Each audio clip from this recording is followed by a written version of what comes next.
तो hello guys, welcome back to my YouTube channel. तो आज एक टॉपिक लेकर आया हूँ मैं, रीसेलिंग प्रोसेस क्या होता है, इसका कंप्लीट वीडियो भी मैं आपको दिखाऊंगा।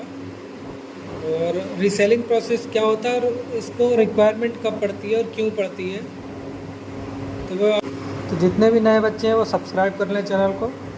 तो देखिए, जब हमारा सीज़न चलता है, सीज़न चलने पे क्या रहता है कि हम जो भी रोलर लगाते हैं, मान लो कोई नया रोलर हमने लगाया, ठीक है। तो जो नया रोलर लगाया उसका जो डायामीटर है, हमने मान लिया कि डायामीटर उसका 1100 mm मान लो, ठीक है।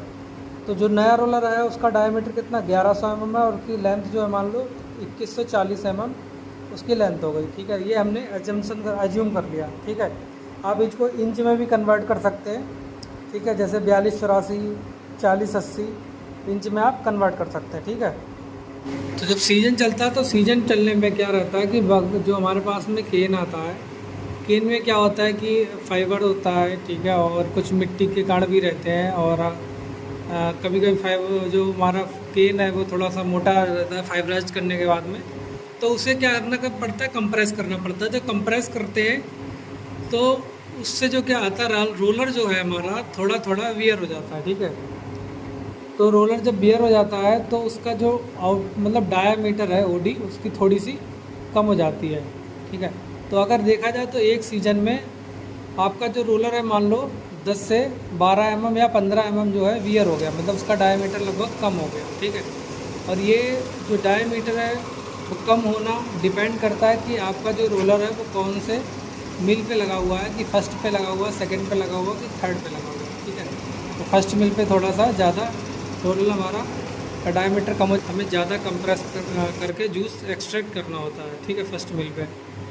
तो अगर देखिए, तो यहाँ तक आपने बता दिया कि 10 से 12 mm मान लो आपका सीज़न में, एक सीज़न आपका पूरा कंप्लीट हो गया और वो रोलर 10 से 12 mm मतलब घिस चुका है, मतलब डायमीटर कम हो गया। अभी क्या करेंगे, उसको डिसमेंटल करेंगे, मतलब सीज़न के बाद में उसको हम बाहर निकाल लेंगे। और बाहर निकालने के बाद में उसको हम क्या कराएंगे, रीग्रुपिंग कराएंगे। रीग्रुपिंग हम लेथ मशीन पे रीग्रुपिंग कराएंगे। और रीग्रुपिंग कराने के बाद में तो हमारा लगभग 4 से 5 mm, ये एज्यूम कर लेते हैं कि 5 mm तो अप्रॉक्सीमेटली वो आपका रोलर और निकल जाता है, ठीक है। तो मान लो 15 mm आपका पहले था और 5 mm आपने क्या किया कि मशीनिंग कराने के बाद, मतलब रीग्रुपिंग कराने के बाद में आपका 5 mm और कम हो गया। तो टोटल जो कम हुआ वो 20 mm कम हो गया, ठीक है। तो फाइनल आपके पास में एक सीज़न में जो डाया जो था आपने जब लगाया था तो 1100 mm था, अब 20 mm आपका कम हो गया। तो जो आपके पास में अब जो डाया बचता है रोलर का, वो आपके पास में 1080 mm बचता है, ठीक है। अब आपने क्या कराया कि जो नया रोलर आपके पास में रीग्रुपिंग कराने के बाद में आया, आपने उसमें क्या क्या कराया कि एक तो आपने शेवरॉन दोबारा कटवाए, अगर कटे हुए हैं तो ठीक है, नहीं कटे हुए नए रोलर पे तो आपने शेवरॉन की मार्किंग करवाई। मार्किंग करवाने के बाद में शेवरॉन कट आपने दोबारा कटवाया, ठीक है। तो टॉप रोलर या फीड रोलर पे तो शेवरॉन कट की मैं वीडियो पूरी डाल चुका हूँ, आप लोग चैनल पे जाके वहाँ से देख सकते हैं कि शेवरॉन कट क्या होता है और उसको कैसे काटा जाता है। तो शेवरॉन कट काटने के बाद में फिर हम क्या कराएंगे, रोलर की आर्किंग करते हैं। एक तो आपका स्पॉट बेल्डिंग होता है जो आपके ग्रुप पे रहता है। एक तो स्पॉट बेल्डिंग रहता है, जैसा कि आप देख रहे हैं ये स्पॉट बेल्डिंग है, ठीक है। और स्पॉट बेल्डिंग के बाद में क्या करें, साइडों में आर्किंग भी करते हैं। तो आप लोग देख लीजिए कि आपके यहाँ कौन सी रोड लग रही है, स्पॉट बेल्डिंग में कितनी लग रही है। और ये देखिए, ये साइड में आर्किंग कर रखी है, इसके आर्किंग के लिए कितनी रॉड लग रही है और कौन सी रॉड लग रही है वो अलग अलग कंपनी में अलग अलग रहती है। तो आर्किंग और स्पॉट वेल्डिंग करने के बाद में ये रोलर हमारा लगभग तैयार हो चुका है, ठीक है। अब इसमें हम क्या करेंगे, साइड में जूस रिंग लगा देंगे। जूस रिंग लगाने के बाद में पिनियन लगा देंगे, अगर है तो लगा हुआ ठीक है और नहीं है तो लगा देंगे। अगर पिनियन के मतलब टीथ ज़्यादा ही मतलब घिसे हुए हैं, ठीक है, डैमेज हो चुके हैं, तो क्या करेंगे, एक तो ऑप्शन है कि उस पर आप बेल्डिंग कर दीजिए। और बेल्डिंग कराने के बाद मतलब अच्छी बेल्डिंग करा के, मतलब हार्ड फेसिंग जिसे बोलते हैं, हार्ड फेसिंग करने के बाद आप फिनिशिंग कर दीजिए। फिनिशिंग करने के बाद में आप उसको यूज कर सकते हैं। और दूसरा ऑप्शन क्या है कि आप उस पिनियन को या फिर चेंज कर दीजिए, दूसरे एक साइड से घिसे होंगे दूसरी साइड से आपके ठीक होंगे तो आप उसको चेंज भी कर सकते हैं, ठीक है। ठीक चल रहा है, वरना हम पलट के भी लगा सकते हैं, लगा देते हैं। और अगर ज़्यादा ही ख़राब है तो हम उसको नया ही लगा देते हैं, ठीक है। और MPI करा लेते हैं शाफ्ट की, और UT करा लेते हैं। MPI मतलब मैग्नेटिक पार्टिकल इंस्ट्रक्शन, और UT मतलब अल्ट्रासोनिक टेस्ट करा लेते हैं। ये दोनों हमें क्रैक के लिए कराने पड़ते हैं कि कहीं ऐसा तो नहीं क्रैक है और हमने चेक नहीं कराया तो सीजन में क्या होगा, वो आपका पिनियन है या शाफ्ट है या जहाँ पर भी क्रैक है वो टूट सकता है, ठीक है। फिर अगर क्रैक मिलता है तो क्रैक को हम क्या करते हैं, रिपेयर करा लेते हैं, ठीक है। और रिपेयर कराने के बाद में उसको हम मशीनिंग कर लेते हैं, और मशीन करने के बाद में आप फिर रोलर को उस पर सेकेंड सीजन के लिए आप रोलर को असेंबल कर देते हैं, ठीक है। अब सेम प्रोसेस क्या रहता है आपका, सेकंड सीजन में चलता है वही आपका 10 से 12 mm या 15 mm आपका फिर वियर होगा। फिर आप मशीनिंग कराएंगे 5 mm फिर चला जाएगा, तो 20 mm या 25 mm फिर कम हो जाएगा, ठीक है।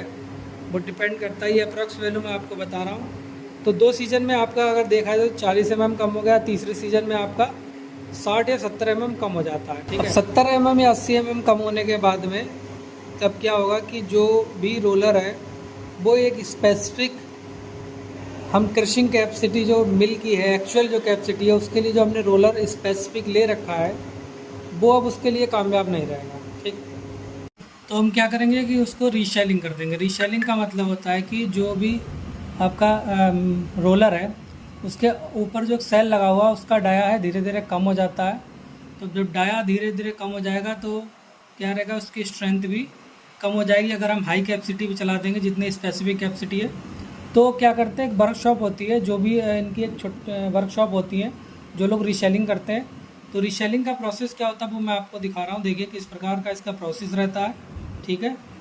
ठीक है, तो इसके लिए पहले CI को बहुत ज़्यादा पिघला लेते हैं। पिघलाने के बाद में लिक्विड फॉर्म हो जाती है।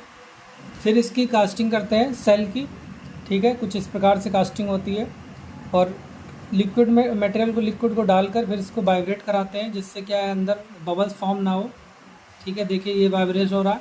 इसके बाद में कुछ इस प्रकार शेल हमारा बन के आ जाता है। फिर इसको क्या करते हैं, हम शेल को श्रिंक फिट करते हैं। श्रिंक फिट की पूरी वीडियो मैं बना चुका हूँ, आप लोग चैनल पे जाके देख लीजिए। और श्रिंक फिट करने के बाद में इसको हम क्या, कम से कम 24 घंटे तक इसको हम ठंडा करते हैं, ठीक है। ठंडा करने के बाद में जब ये श्रिंक फिट हो जाता है फिर हम क्या करते हैं, इसकी मशीनिंग करते हैं। मशीनिंग मतलब फिर हमें जितना आउटर डाया चाहिए होता है, मान लो 1100 आउटर डाया चाहिए, तो हम उस प्रकार से क्या करते हैं, मशीनिंग करते हैं। और मशीनिंग करने के बाद में फिर हम, अगर टॉप है तो उसमें मतलब होल क्रिएट करते हैं, मतलब नोजल जहाँ लगाई जाती है, ठीक है। उसके बाद में हम क्या करते हैं, ग्रुप बना देते हैं, ठीक है। और ग्रुप बनाने के बाद में तो ये मशीन, लैथ मशीन है, बड़ी बड़ी लैथ मशीन होती है, ग्रुप बन जाते हैं। और ग्रुप बनाने के बाद में जो भी वर्कशॉप है, वर्कशॉप से जो रोलर हमारा जिस भी मिल से गया हुआ उस मिल में वापसी आ जाता है। फिर हम क्या करते हैं, सेम प्रोसेस करते हैं वही। हम क्या करते हैं, शेवरॉन कट काटते हैं, ठीक है। शेवरॉन कट काटने के बाद में हम क्या करते हैं, उस पर बेल्डिंग कराते हैं, स्पॉट बेल्डिंग करते हैं, और आपका साइड में आर्किंग भी करते हैं, ठीक है। कुछ इस प्रकार बेल्डिंग देखिए, ठीक है। और आर्किंग और स्पॉट बेल्डिंग करने के बाद में रोलर में सारे मतलब जूस गार्ड, जूस रिंग और पिनियन अगर ठीक है तो लगा दिया। और इसके बाद में देखिए नया रोलर कुछ इस प्रकार हमारे पास में आ जाता है, और हम उस रोलर को लगा देते हैं, ठीक है।